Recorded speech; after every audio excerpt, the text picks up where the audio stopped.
I was just resting on Labor Day, and then Toko gets stabbed. How flattering.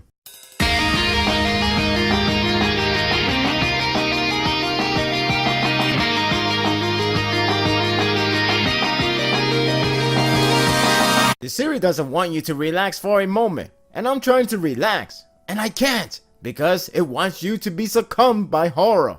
We are not done with this arc, but it has gotten worse in the situation. This chapter is an all-out action that leaves a terrifying cliffhanger that can go to many places. The series is drawing near to the end of the volume, though I don't know if the arc itself is ending by then. It can go to any route from this moment. It can either end on a relief like, finally, good things happen to good people, or suffering like, all the bad things happen to good people. Last chapter felt like blessed because of how it was rewarding, and despite one death, it was uplifting. Now we are screwed over with another roller coaster of emotions. The chapter begins with a map of information, and there were plenty. Oh boy, there were plenty. It's a necessary and interesting idea to use because we need to understand the time and position of each of these characters. It's interesting to note that the CCG retaliation happened 6 hours before the event at 24 Ward. It leaves a lot of opportunity for any surprise, like Hide and Uri will help Goat, or Furuta set a different plan in motion based on what happened. It's anything goes. It's really good to know nearly everyone's position, so we can know where they're at and lessen the thought of their rescue or destruction. It's a shame that the Q squad is left behind at their rooms. I'm still hoping that Uri brings them alongside so it can be a complete family runaway. Plus, he technically promised Psycho that they will be terrorists together. Other than that, everything that we have seen earlier is the same as before. Yomo is still fighting against Musuki and Aura, Hajime is confronting the former Zero Squad, and unfortunately, Kaneki and others have no idea that they're in trouble. The chapter is pretty engaging and clearly drawn to follow. It's a lot more intriguing with different sides of combatants, whether it's ghoul versus ghoul, human versus ghoul, or even human versus human. It offers a lot of variety to be thrilled.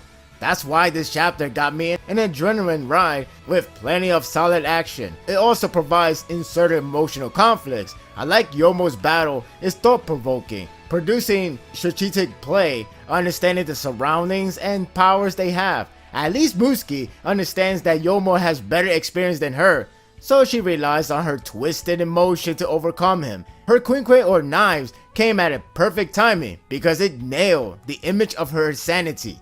She is seriously twisted. I feel that this battle will determine if she must die, and I know a lot of people wants her dead. You have to have a concrete evidence, and killing Yomo can be one of them. Shifting focus to Hajime and Zero Squad, we finally get to see Uri, and he's really in a rough shape. Like, holy crap, what the hell happened to you? I think that this would determine his state as a character. I think he should not kill any of them in order to stay in the safety zone.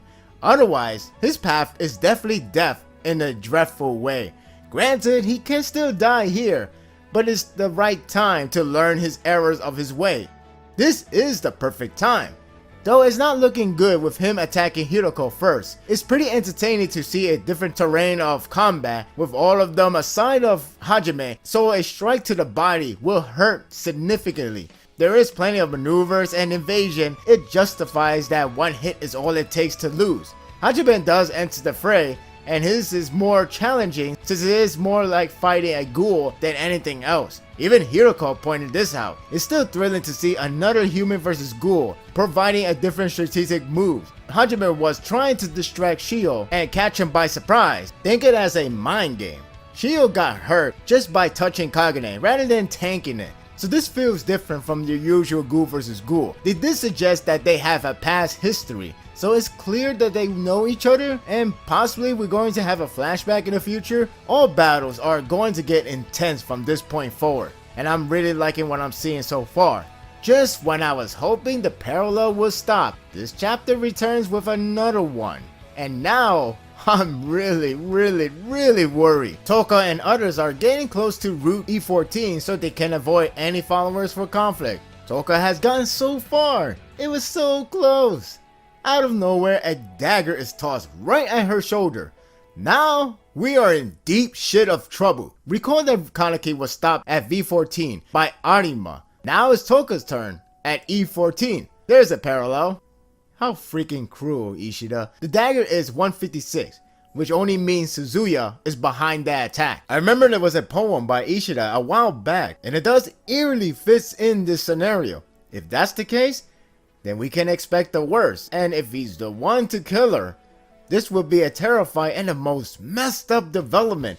It's like turning someone bad to the beloved character of a series, TV, comics, whatever. No one will want to hate Suzuya for his wrongdoing that can happen to Toka. On top of that, she still has something to lose outside her life and friends, her unborn child. A miscarriage can occur if she continues to get hurt, and I can see that way to build tension for the audience. No one in CCG knows that she is pregnant, so they can't prevent themselves from killing her by whatever reason. Not like they really care, but my point is, they can still kill her child. I wouldn't ignore this thought in this type of series. Anything goes, and anything tragic is a win in Ishida's eyes. The visual continues to be very solid and easy to follow, which could be surprising to those who complain about the action being hard to follow. It's clear, eventful, and plenty of nice maneuvers. The image of Musuki thinking about her feelings for Sasaki is disturbing, as it should be. It's her pathway to be psychotic. Uri looks rough. Hopefully he gets help there. Toka taking a stab is a shocker and terrifying note to end on. I think there's a Roman numeral 6 written on her face in the last page. That could be just me. According to the tarot card, it's for the lovers. And the last page also restated that Kaneki has no idea on what's going on. That's not a good omen at all. It's a pretty gripping chapter in many ways, and the information in the beginning helped in a good and bad way. It helps to understand the scenario, but frightening for their unawareness. The action is plenty of fun from mixture of varieties. The last page is a cruel way to end on, leaving us in heavy breathing state for her safety. The chapter is titled, He Laughs. Who laughs? Ishida? Huh, I'll bet. I'm giving this chapter a 9. What are your thoughts of this current situation? Do you think that Suzuya, okay, maybe it's not Suzuya, but let's just say it is Suzuya. What do you think is going to happen? Do you think he's really going to harm Toka? Do you think he will actually take her life? Maybe not that far. I still don't think that she will die here. I can be wrong, and I damn hope I am not wrong in this case. My point is, she could still lose the child. It all depends on what's going to happen with Suzuya. Plenty of people would think that he would change side in this case. There's no real reason yet to change side. There's just a conflicting manner with him and CCG. He doesn't know Toka. At least to my knowledge, he doesn't. It looks not promising, and it's only a matter of hoping someone will save her. And yes, Hinami is there, but I do believe the entire squad of Suzuya is there as well. It's only a matter of time, and I cannot be any more worried. And that will do it for the review. I hope you enjoyed this one. If you like this and want more of this, subscribe to my channel and my world will be yours to stay. Until next time, take care.